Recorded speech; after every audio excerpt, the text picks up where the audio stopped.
नमस्कार दोस्तों, यह कहानी माता संकटा पर आधारित है।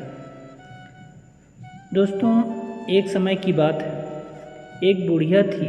उस बुढ़िया का एक बेटा था जिसका नाम रामनाथ था। रामनाथ धन कमाने के लिए परदेश चला गया। बुढ़िया अपने पुत्र के विदेश जाने के बाद बहुत चिंतित और दुखी रहने लगी, क्योंकि बहू उसे प्रायः नित्य खरी खोटी सुनाया करती थी। इसलिए बुढ़िया प्रतिदिन चिंतित और उदास रहती थी। घर के बाहर स्थित कुएं पर बैठकर रोया करती थी। बुढ़िया का यह क्रम रोज चलता रहा। एक दिन कुएं में से दिए की माँ नामक एक स्त्री निकली और उसने बुढ़िया से पूछा, बूढ़ी माता, तुम इस तरह बैठकर क्यों रोती हो?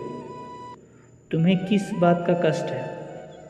तुम मुझे अपना दुख बताओ, मैं तुम्हारे दुख दूर करने का प्रयत्न करूँगी। बुढ़िया ने उस स्त्री का प्रश्न सुनकर कोई भी जवाब नहीं दिया और रोती ही रही। दिए की माँ बार बार एक प्रश्न दोहराई जा रही थी।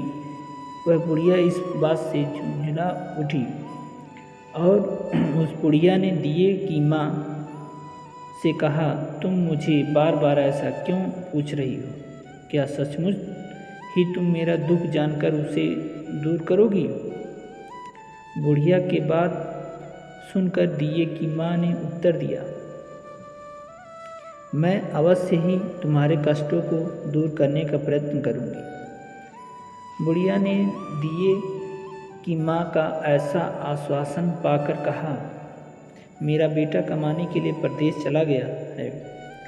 उसने पीछे मेरी बहू को छोड़ दिया और वह मुझे बहुत बुरा भला कहती रहती है। यही मेरे दुख का कारण है। बुढ़िया की बात सुनकर दिए की माँ ने कहा, यहाँ के वन में संकटा माता रहती हैं।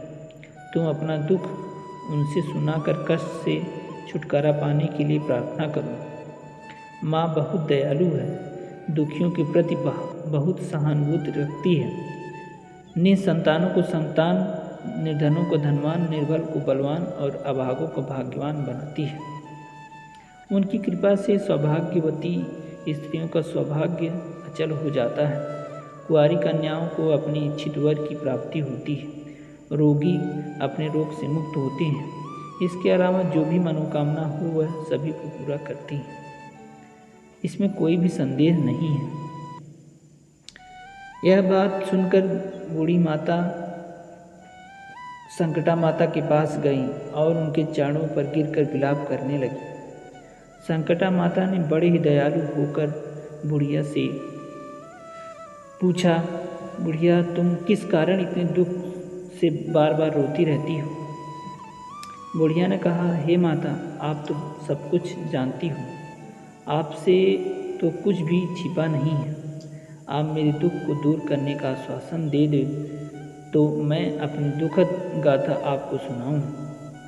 बुढ़िया की बात सुनकर संकटा माता ने कहा, मुझे पहले अपना दुख बताओ। दुखियों का दुख दूर करना ही मेरा काम है। संकटा माता के ऐसा कहने पर बुढ़िया ने कहा, हे माता, मेरा लड़का परदेश चला गया और उसके घर में ना रहने से मेरी बहू मुझे बहुत तरह तरह की सुनाया करती है। उसकी बातें मुझसे सहन नहीं होती। इसी कारण परेशान होकर मैं बार बार रोया करती हूँ। बुढ़िया की इस दर्द भरी गाथा को सुनकर संकटा माता ने कहा, तुम घर जाकर मेरे लिए मनौती मांगकर मेरी पूजा करो। इससे तुम्हारा लड़का सकुशल घर वापस आ जाएगा। मेरी पूजा के दिन सुहागन स्त्रियों को आमंत्रित कर उन्हें भोजन कराना। ऐसा करने से तुम्हारा लड़का अवश्य तुम्हारे पास आ जाएगा। संकटा माता की कहे अनुसार उस बुढ़िया ने मनौती मांगकर पूजा की और सुहागिन स्त्रियों को भोजन के लिए आमंत्रित किया। परंतु विचित्र बात यह हुई, जब बुढ़िया ने स्त्रियों के लिए लड्डू बनाने शुरू किए तो उससे 7 की जगह 8 लड्डू बन गए। इस बात से बुढ़िया बहुत ही असमंजस में पड़ गई। ऐसा होने का क्या कारण है? कहीं मुझसे गिनने में तो गलती नहीं हो रही, अथवा आप 8 लड्डू बन जाने का कोई अन्य कारण है। उसी समय संकटा माता एक वृद्ध स्त्री के रूप में बुढ़िया के सामने प्रकट हुई और बुढ़िया से पूछा, क्यों बुढ़िया, आज तुम्हारे यहाँ कोई उत्सव है क्या? यह सुनकर बुढ़िया बोली, आज मैंने संकटा माता की पूजा की और सुहागिन स्त्रियों को भोजन के लिए आमंत्रित किया, किंतु जब गिनकर 7 लड्डू बनाती हूँ तो लड्डू अपने आप ही 8 बन जाते हैं। मैं इसी बात से चिंता में पड़ गई हूँ। बुढ़िया की बात सुनकर संकटा माता ने कहा, क्या तुमने किसी बुढ़िया को भी आमंत्रित किया है? बुढ़िया कहने लगी, नहीं, मैंने ऐसा नहीं किया, परंतु तुम कौन हो? संकटा माता ने कहा, मैं बुढ़िया हूँ, मुझे ही आमंत्रित कर लो। ऐसा सुनकर बुढ़िया ने उस बुढ़िया रूपधारी संकटा माता को भोजन के लिए आमंत्रित कर लिया। इसके बाद बुढ़िया के घर पर सभी आमंत्रित सुहागनें आ पहुँची और बुढ़िया ने सबको लड्डू तथा अन्य मिठाई आदि का भोजन कराया। इससे संकटा माता उस बुढ़िया पर बहुत प्रसन्न हुई और माता की कृपा से उस बुढ़िया के बेटे के मन में अपनी माता और पत्नी से मिलने की इच्छा उत्पन्न हुई और वह अपने घर के लिए चल दिया। कुछ दिन बीतने के बाद वह बुढ़िया संकटा माता की पूजा कर सुहागिनों को भोजन करा रही थी कि किसी ने उसके लड़के के आने की सूचना दी, लेकिन बुढ़िया अपने काम में लगी रही। उसने कहा, लड़के को बैठने दो, मैं सुहागिनों को जिमा कर अभी आती हूँ। लड़के की बहू ने पति के आने का समाचार सुना। उसी क्षण पति के स्वागत के लिए तुरंत घर की ओर चल दी। लड़के ने अपनी पत्नी को देखकर मन में सोचा कि मेरी स्त्री मेरे प्रति कितना प्रेम रखती है, जो खबर पाते ही मुझसे मिलने आ गई। परंतु मेरी माँ को मुझ पर जरा भी प्रेम नहीं है। अब मेरे आने की खबर पाकर भी मेरी माँ मुझसे मिलने नहीं आई। जब पूजा का काम समाप्त हो गया, सभी सुहागिनें भोजन करके अपने अपने घर लौट गईं। बुढ़िया अपनी बेटी से मिलने के लिए उसके पास पहुंची तो माँ के आने पर लड़के ने पूछा, माँ आप अब तक कहाँ थी? माँ ने कहा, बेटा, मैंने तुम्हारी कुशलता के लिए संकटा माता से मनौती मांग रखी थी। उसी को पूरा करने के लिए सुहागिन को खाना खिला रही थी और उनको जिमा रही थी। संकटा माता की कृपा से उनका मन अपनी पत्नी से हट गया। उसने माँ से कहा, माँ, यह तो मैं यहाँ रहूँगा या यह रहेगी? बुढ़िया ने कहा, बेटा, तुम्हें मैंने बड़ी कठिन तपस्या से पाया है, इसलिए तुम्हें छोड़ नहीं सकती। इसलिए चाहे बहू का त्याग भी करना पड़े, मैं कर सकती हूँ। अतः लड़के ने अपनी स्त्री को घर से निकाल दिया।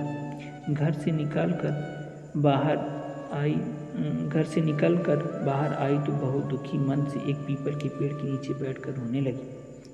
एक राजा उधर से जा रहा था। उसे रोता देखकर राजा रुका और पूछा, तुम क्यों रो रही हो? तब उसने अपनी सारी व्यथा राजा को कह सुनाई। राजा ने कहा, आज से तुम मेरी धर्म बहन हो, इसलिए रो मत, मैं तुम्हारे सभी कष्टों को दूर करने का प्रयास करूँगा। यह कहकर राजा उस स्त्री को अपने महल में लेकर आ गया। महल जाकर राजा ने रानी को सारी कथा सुनाई। रानी को कहा, देखो, आज से मेरी यह धर्म बहन है, इसी महल में रहेगी और इसको किसी प्रकार का कष्ट नहीं होना चाहिए। राजा के यहाँ पहुंचकर कुछ दिन बाद धर्म से प्रेरित होकर रामनाथ की स्त्री ने भी संकटा माता का व्रत आरंभ कर दिया और संकटा माता के निमित्त सुहागिनों को भोजन कराने के लिए आमंत्रित किया। उसने रानी को भी आमंत्रित किया। जब सभी सुहागिनें लड्डू खाने लगी तो रानी ने कहा, मुझे तो रबड़ी, मलाई और स्वादिष्ट मिष्ठान ही हजम होते हैं, यह पत्थर समान लड्डू कैसे हजम हो? ऐसी अवहेलनापूर्ण बातें कहकर रानी ने लड्डू खाने से मना कर दिया। कुछ समय बाद संकटा माता की कृपा से रामनाथ अपनी पत्नी को खोजते हुए राजा के महल में आया। वहां आकर अपनी पत्नी को संकटा माता की पूजा करते हुए देखा तो संकटा माता को हाथ जोड़कर प्रणाम किया और अपनी पत्नी से कहा, प्रिय, मेरे अपराध की क्षमा करें। पत्नी ने कहा, नाथ, यह सब प्रारब्ध से ही होता है, इसमें आपका कोई दोष नहीं है। आप मेरे ईश्वर स्वरूप हो, मेरे अपराध को क्षमा करें। यह कहकर दोनों ने विधि पूर्वक संकटा माता व्रत कथा सुनी, संकटा माता की पूजा की। पूजा को समाप्त कर सुहागिनों को जिमा कर दोनों पति पत्नी अपने घर की ओर प्रस्थान के लिए तैयार हुए। जाते समय रामनाथ की स्त्री राजा रानी से कहा, जब मुझ पर दुख पड़ा था तो आप लोगों ने धर्म बहन मान बनाकर मुझे आश्रय दिया था। यदि आपको किसी भी तरह की सहायता की आवश्यकता हो तो मेरी कुटिया में निसंकोच चले आना। ऐसा कहकर दोनों पति पत्नी अपने घर चले आए। संकटा माता के प्रसाद का निरादर करने के कारण रानी पर भारी संकट आ पड़ा। रामनाथ की बहू के जाते ही उनका राजपाट नष्ट हो गया। ऐसी विपत्ति के में पड़कर रानी ने राजा से कहा, ना मालूम है तुम्हारी धन बहन कैसी थी, उसकी यहाँ से जाते ही सब कुछ नष्ट हो गया। रानी ने राजा से कहा, जाते समय वह कह गई थी कि जब मेरे पर कष्ट पड़ा था तब मैं तुम्हारे यहाँ आई और कदाचित तुम्हारे ऊपर कोई भी कष्ट पड़े तो तुम मेरे घर चले आना, इसलिए हम लोगों को उसके यहाँ ही चलना चाहिए। ऐसा विचार कर राजा रानी दोनों ही अपने धर्म बहन के घर गए। वहाँ राजा जाकर रानी से कहा, बहन तुम्हारे जाते ही ऐसा क्या हो गया कि हमारी सारी संपत्ति नष्ट हो गई और बहुत लोग परेशानी में पड़े हुए। रानी की बात सुनकर रामनाथ की स्त्री ने कहा, बहन मैं तो कुछ नहीं जानती, मेरी तो सब करता धरता संकटा माता है, इसके अतिरिक्त कोई दूसरा नहीं, इसलिए मेरी राय में तुम संकटा माता से अपनी भूलों के लिए क्षमा याचना करो। उन्हीं की मान मनौती से तुम्हारा काम बन जाएगा, तुम्हारे सारे बिगड़े काम अपने आप सुधर जाएंगे। रामनाथ की स्त्री की बातें सुनकर रानी ने श्रद्धा भक्ति से संकटा माता का व्रत किया और सुहागिनों को जिमा कर अनजाने में हुई सभी अपनी भूलों के लिए संकटा माता से बार बार क्षमा मांगी। रानी के ऐसा करते ही संकटा माता प्रसन्न हो गई और रात में रानी को स्वप्न में कहा कि तुम दोनों पति पत्नी अपने महल को चले जाओ, वहाँ जाकर मेरी पूजा करना और निमित्त सुहागिनों को जिमाना। ऐसा करने से तुम्हारा गया हुआ राजपाट तुम्हें दोबारा वापस मिल जाएगा। सुबह होते ही रानी ने अपने स्वप्न की बात राजा को बताई। रानी की बात सुनते ही राजा उसी क्षण रानी को साथ लेकर अपने महल की ओर चल दिए। महल में आने के बाद राजा रानी ने संकटा माता के कहे अनुसार पूर्ण भक्तिभाव से माता संकटा की पूजा की और सुहागिनों को भोजन कराया। ऐसा करने से उनका बिगड़ा हुआ सारा समय सुधर गया और सारा राजपाट उन्हें वापस मिल गया। वह पहले की तरह राज्य को भोगने लगे। बोलो संकटा मैया की जय। दोस्तों, अगर इस प्रकार यह संकटा माता की व्रत कथा अगर आपको अच्छी लगी तो वीडियो को लाइक एंड सब्सक्राइब जरूर करें और ज़्यादा से ज़्यादा वीडियो को शेयर करें। जय संकटा माता। दोस्तों, कमेंट में जय संकटा माता लिखना ना भूलें। धन्यवाद।